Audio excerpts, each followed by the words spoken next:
Как работят етеричните масла? На първо място, етеричните масла са много мощни субстанции. Това се дължи от една страна на факта, че те са супер концентрирани. И на второ място от това, че те работят на клетъчно ниво. Етеричните масла са масно разтворими. Те могат да преминават през клетъчната мембрана и да достигат до сърцевината на нашите клетки, където много често навлизат самите вируси. Те навлизат в нашата клетка, овладяват я и вместо тя да започва да се дели и да произвежда други здрави клетки, тя започва да произвежда други вируси.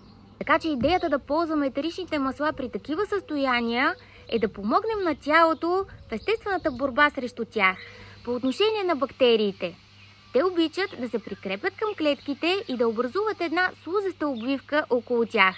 И какво правят тук маслата? Каква е ползата от тях, когато имаме такъв тип проблем? Маслата разкъсват тази слузеста обвивка и отделят бактерията от ракетата носител. Така тя може да бъде много по-лесно атакувана. Съвсем накратичко, най-збито обобщено, това е механизмът, по който работят етеричните масла. Аз бях Ирена Христова.